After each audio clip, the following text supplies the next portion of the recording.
study for not just centuries, but thousands of years. Philosophers, scientists, sociologists, and academics have grappled with the question of what is love and how can it be defined. More so, in this day and age, relationships are increasingly under the microscope, with the notion of individualism on the rise, breeding a generation of self-centered and egotistical individuals who then have to navigate the complex world of relationships and marriage. Now on the line, I have the respected Sheikh Mohammed Al-Hilli. Sheikhna, can you hear me inshallah? Assalamu alaikum. Alaikum assalam wa rahmatullahi wa barakatuh. Mulali, and a warm good morning to you all and the sisters and brothers and the viewers of Imam Hussein TV3. It's a pleasure to have you on the line, Sheikhna. Thank you so much for your time. Now, you've become a bit of an expert in this field. So first off, I mean, what are the Islamic guidelines when choosing a spouse other than manners and taqwa? Because usually when we look at spouse selection, the first two kind of criteria points is what's his manners like and what's his religiosity like. So when it comes to choosing a spouse, Sheikhna, other than those two, what's part of the criteria? Well, I don't think I would call myself an expert, because then the phone wouldn't stop people calling me saying, yes, find me someone. But I would say that, alhamdulillah, through the years of trying to establish some courses and some discussions with people, we get to kind of see the several challenges or the obstacles that many people face in this very noble objective of trying to find somebody suitable as a life partner in marriage. Now, yeah, of course, we've all heard, and actually something we recite in the introduction to the nikah ceremony, the hadith of the Holy Prophet Muhammad sallallahu alaihi wasallam, "Man ja'akum tardawna dinahu wa khuluqahu fazawwijuh." If you're approached by somebody who has the correct religiosity, so to speak, faith as well as akhlaq, then make sure you marry them off. Although these are important criteria, and I think most people are aware of it, I think in reality, perhaps, and controversially, I'd say, in this day and age, perhaps spouse selection has become the hardest it's ever been. Because many times in the past, I think maybe our parents would probably agree to that, and definitely their parents and generations before, people used to kind of approach finding somebody with much less stress, and they probably had much more tawakkul on Allah subhanahu wa ta'ala, and they'd say, you know what, yallah, inshallah it will work, it's fine, let me, I'm not necessarily as fussy. I think people today are much more they're much more investigative, and they're much more slightly picky on many issues, and they want to make sure that they've chosen the right person 150% in order not to avoid all the challenges that come with it. So I think part of the challenge here is with regards to finding some degree, let's just say, of compatibility, but what we call sharing of core values. And this is very important, slightly in depth, but I'll just touch on it. Every human being has a number of core values, and you might think us as believers, followers of Ahlul Bayt alayhim salam, share the same core values. We might share some, but not necessarily all. And sometimes what happens is, when I'm looking for somebody out there, I might have some core values that are so important for me, but that person may not share it. I give you an example. Sometimes families and visitation of families and really looking after one's parents or Salatul Rahim is so important for some people, but it's not as important for others. Or, for example, ziyara or going for majalis or these kind of things which are mustahab and highly recommended, but for some people it's not as key. So what we've got to identify, and I think this is so important for people trying to find a person suitable in marriage, is instead of, first of all, seeking others, seek yourself. It sounds weird, but you've got to go through a journey of self-discovery. Who are you? Who are you as a person? This self-recognition, self-awareness, ma'rifatun nafs, that the Ahlul Bayt have talked about a lot. Who am I? What are my preferences? What are my baggage that I carry in my life that may cause issues going forward in the future? There are loads of these things, and there are some literature, some lectures, some courses people can attend, but it's through that journey of trying to understand oneself that we can then understand who the others are, and also whether they're suitable for us. I mean, just a quick point on that. I'm very keen on people who look for individuals, for example, who are flexible. Al-mu'minu layyun al-arika, the Holy Prophet sallallahu alaihi wasallam says. Flexible means what? Not on their religious practice, but when it comes to, for example, matters in life which causes a lot of problems in marriages based on people's egos and their experiences in life. For example, the type of holiday they go to or the type of clothes that they wear. Some people are so hardline on this, in the sense that as long as it's Islamically acceptable, one should be fairly flexible. And that Sheikhna, flexibility is a key quality for people who are looking for success in marriage. Sheikhna, you mentioned a few very, very interesting points. And I think, look, compatibility in relationships is a deep topic, not only, I guess, in sociology, often sometimes using biology and chemistry to describe and define relationships. What does Islam say about compatibility? So Allah subhanahu wa ta'ala in the Holy Quran identifies the objective of marriage is two people coming together so that they will become part of kind of one body, so to speak, and thereafter finding sukoon, tranquility, and also Allah subhanahu wa ta'ala will bless them with the love. The idea of compatibility, I think, is being westernized a lot. There are people today who say, I need to find my soulmate. Now, I know some people say, okay, this soulmate situation, is it Islamically acceptable or not? It really depends what you mean by that soulmate. In the idea that some people falsely think that there is only one person out there who's just made for us, and that person is the only one that we're compatible with, so to speak, and that's our soulmate. Whereas Islam doesn't really recognize that. In the idea that, yes, Allah subhanahu wa ta'ala does make a qisma or something that's supposed to happen, but it comes with a lot of challenges, and that person may not be 100% compatible. I think the values today that we spoke about earlier is really the key that Islam emphasizes on. So I'll give you a simple example. I'm not one of those who in any shape or form encourages sushi, not the food, the Sunni Shia marriages. I don't particularly encourage that. Why? Because I feel that that's going to be a lot of challenges. I know it's on the rise in the UK and other Western countries. I've seen and been contacted by many of our brothers and sisters who say, you know what, it's okay, I'll be fine. They're happy, they're fine. My spouse is a lover of Ahlul Bayt. But you know what? Let's just be, realistic for a moment. There are many of these challenges, and that I would say is a very much an incompatible match. Although some people who are married happily as Sunnis and Shias will disagree with me, but if you are fairly practicing, you find a lot of challenges. Naming the children, the idea of ma'tam and aza, on all the forms of expressing grief for Imam Hussein alayhi salam and the Ahl al-Bayt, the notion of ziyarah, the historical differences we have, the different ways we pray. The children, they get so much confusion. Should I pray this? Should I pray this? And so on and so forth. So the element of compatibility, I think, comes into different stages. I can't say for sure for one rule applies for all. Like, for example, are intracultural marriages compatible or not? Depends. There are some of us who would only want the same culture as we are. Some Iraqis will only take Iraqi girls. Some Khojas will only take Khoja girls. But some will say no, not necessarily.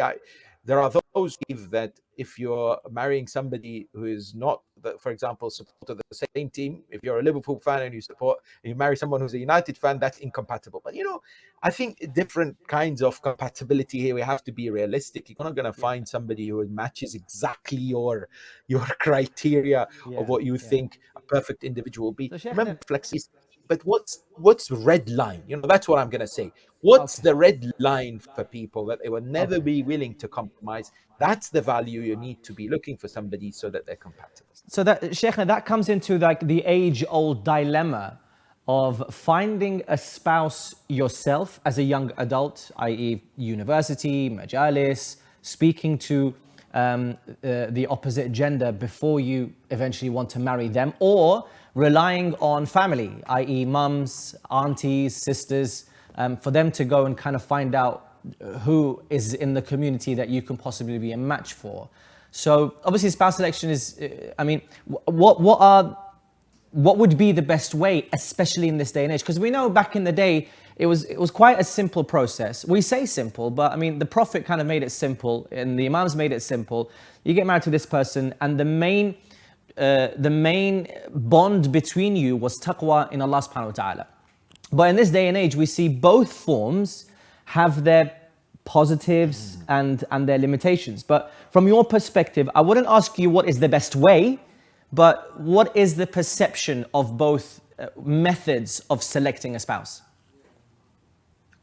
Today, one of the biggest challenges we have is exactly that. Is finding a spouse and how people go about it, because there is a resistance to use the methods of our parents and grandparents and the generations before, because some of the youth think that that's outdated, and therefore they want to explore new ideas, new ways, because they don't want someone to find that person for them. They want to be the ones choosing. In Islamic teachings, really, as long as it's done within the parameters of the religion of Islam and in halal setting, today what we've got to do is explore all ways that are permissible under Sharia law. So in reality, what I personally, for example, over the last few years have ensured that could happen potentially is programs that are attended by both brothers and sisters, moderated in a chaste way, modest way, by the supervision of scholars who are present to make sure the unnecessary interaction doesn't take place. But people are aware who, for example, is present, and more of these events are taking place, I think, across different countries in the Western world. But I think that there isn't, like you said, an actual ideal way. There are people exploring all the kinds of different means out there today. But for example, those who are at university campuses, those who are working within Islamic organizations and whatever. There are loads of different ways. But a key method, I think, is to try and contact friends, relatives, people that will know you and say, look, do you know somebody? Can I get to know somebody? And so on and so forth. Islam, of course, allows for the male and the female to sit in a controlled environment. They're still not each other, but be able to get to know each other and spend time to have conversations, to kind of see if they're necessarily good for each other or so-called compatible, and that is allowed. So you're not supposed to just see somebody and whatever, but it does exist in many cultures today where the mother shows a picture and the boy says, okay, based on a picture. And I'm not very keen on that. I know beauty is important, but sometimes we judge very quickly. Today, social Sheikh, media is there. Somebody I have a counter. Sorry to cut you, Sheikh. I have a kind of counter, not argument, but a counter question to this. Now, this is the scenario. Yeah, this is how the scenario plays out. Typically, when we go through parents and the parents recommend a certain someone to us, right? So we sit down with this with that person. Within, both parents know that this conversation is happening. It's within a house or a cafe, right? And this is what realistically happens in this day and age. You're then essentially making a lifelong decision on, say, 3 months of conversations between each other, and those 3 months of conversations are either through, WhatsApp or on the phone. You may be able to get supervised meetings 3, 4, 5 times. How is it that we can make such an important decision, literally a lifelong decision, based on 3 or 4 months of conversations? It's actually less for some people, quite a lot of people. It's less than 3 months. So it's an important question. And I think what we have to realize is this is not a free invitation for people to do whatever they want across months and months, or live together, whatever, like the non-Muslims do and non-believers. The idea is that in these meetings, we need to know what we're looking for, and we go in prepared. So we don't go with an interview style with a list of questions. Okay, who's your favorite speaker? Tick. Who's your this? Tick. Do you eat this? Do you love this? Do you love this? Okay, I think we're compatible. That's the problem. We don't go in prepared with the method of trying to understand the other. So sometimes it's even less than 3 months. We can, have a good understanding of the personality of the person, but also to ask about them, to inquire about their families, and so on and so forth. Nobody said marriage is risk-free. We all know that once you enter a marital relationship, you have to struggle. And nobody should enter it thinking the person is perfect. We're all imperfect. The only perfect human being who is alive physically is Imam Sahib al-Asr wa Zaman, Ajjalallahu ta'ala farajahu sharif. Right. And the idea, therefore, is that we will help each other, complement each other, build each other's personalities, and support Yeah. each other. As long as the foundations are there, we Yeah. can support each other. And if for example, the family is well known, or they have good grounds, the Yeah. reputation of that person is good, then there's no issue about making that straight and relying on Allah. A lot of us have this. Unfortunately, we don't have tawakkul on Allah subhanahu wa ta'ala. If That's the the problem. conditions are good and everything seems to be good, one of the main challenges today in culture is this issue of istikhara. People meet up, they think everybody's good, that person's good, the family is good, they've done research. Alhamdulillah, they're both happy with each other. Phone call to the Sheikh, Sheikhna istikhara raja'an, please. Hold on. Are you comfortable? Are you, everything's okay? Yes, everything's fine. I'm happy with her. She's happy with me. Everything's cool. But we just need that seal of approval. Who told you that seal of approval is that istikhara? That's a misunderstanding. A lot of these potential marriages are not taking place because of cultural pressures. Because Yeah. people do things which are not supposed to be part of Islamic teachings. Yeah. This istikhara is when you're 50-50, when you're not sure. So Yeah. it shouldn't really be done when you're sure about going and proceeding Yeah. with somebody. Yeah. Okay, so Sheikh, here's another scenario. A lot of our young female sisters who finished university, but they're not really in the majalis scene, and they didn't really get married during university because they were focusing on university. They're getting into the age of 24, 25. Unfortunately, culturally, there's some of the parents may see them as too old to get married. I don't know if things are changing, but the scenario is, Sheikhna, that how do these young females practically meet a potential spouse if they're not really into the majalis scene and they don't really want to enter the whole social media DMs and direct messaging of the opposite gender? So how do they go about finding compatibility? Of course, this is a tougher situation. And today, if I sit home, with all respect, I mean, I'm not in any shape or form criticizing anyone like that. I have my full dua and hope for all of the sisters out there and the brothers. But if I'm sitting at home hoping to get a job, I'm not really going to get a job unless I'm out there actively seeking for one. The door is knocked, but I need to be a bit more proactive. So that essentially means that maybe some of these sisters have to organize themselves into setups whereby, for example, so similar sisters are able to come together. Somehow people know about them more. Contact the matchmakers in the community.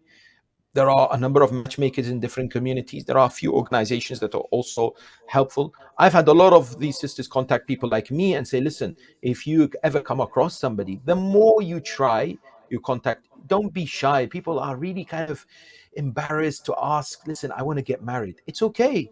This is a blessed thing that Allah subhanahu wa ta'ala loves. The Ahlul Bayt have encouraged. Don't think, oh, if I'm asking people, that means I'm desperate. Not at all.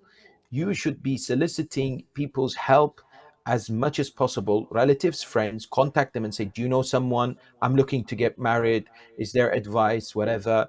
And you might be thinking, yes, I'm sitting at home, not taking part in majalis, not in Islamic organizations, but you're limiting your chances. You're limiting the potential there. You're the opening of you being known out there, so people know that you are, for example, looking to get married. The more you do that, the better.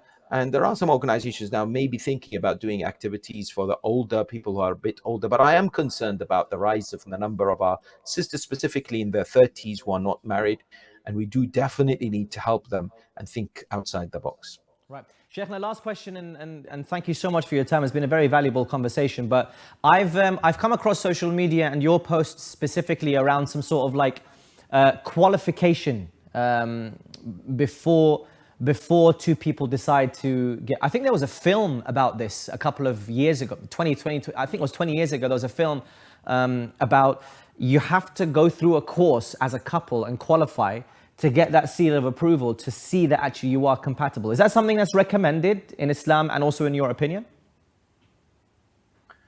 I'm very passionate about training, education, awareness.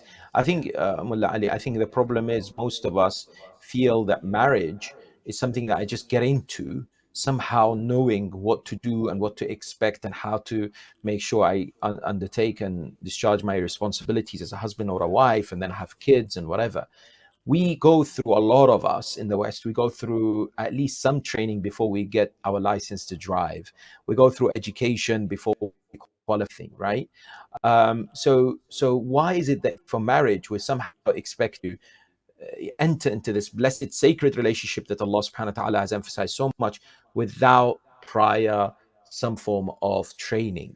That's why I believe that it is so important that sisters and brothers do undertake some courses. We offer some courses ourselves, but even if across the world that is not possible, to go and read some books, to ask some questions. I always say to people, before getting married or before even finding someone, contact an alim or see a scholar in your local center and say, can you give me 20 minutes of your time? I just want to sit with you. Tell me, what am I supposed to be looking for? What are the qualities? Find sit with a scholar, sit with a learned person, watch. There's so many lectures on marriage and preparing for marriage and important responsibilities. Read the hadith of the Ahl al-Bayt, the books of our ulama. There's so much out there. It's so much better than it was maybe 15, 20 years ago. In English, the material is out there.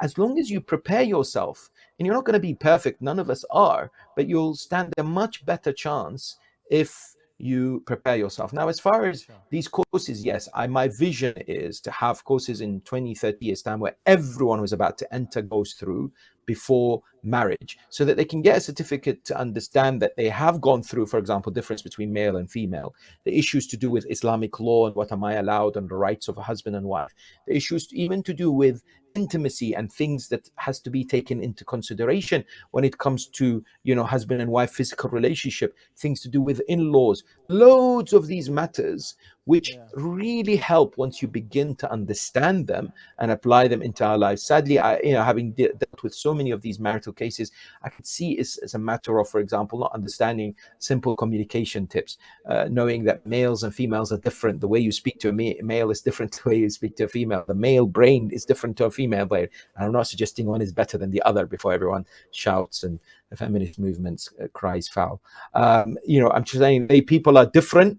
So ultimately, we have to know that difference. And the more knowledge and awareness we have, the more successful the marital relationship will be. And this is what Allah subhanahu wa ta'ala wants from us: preparation and understanding on this beautiful journey, that together we can attain His pleasure, inshallah. Inshallah. Sheikh, it's been an absolute pleasure speaking to you. Once again, I really feel like your input on this is very valuable. And I do pray to Allah subhanahu wa ta'ala that in 30 years' time, the next generation or the generation after that, go through a course and they get verified by Sheikh Hilli to get married. And it's one of the gold standards. So no woman will accept a man, no man will accept a woman unless they're verified by Sheikh Hilli. Astaghfirullah. Not myself only. I don't know, inshallah, maybe I'm alive by 30 years' time, but maybe by ulama, by mu'mineen, brothers and sisters. Thank you so much. Inshallah. Pleasure speaking to you, Sheikh. Thank you so much for your time.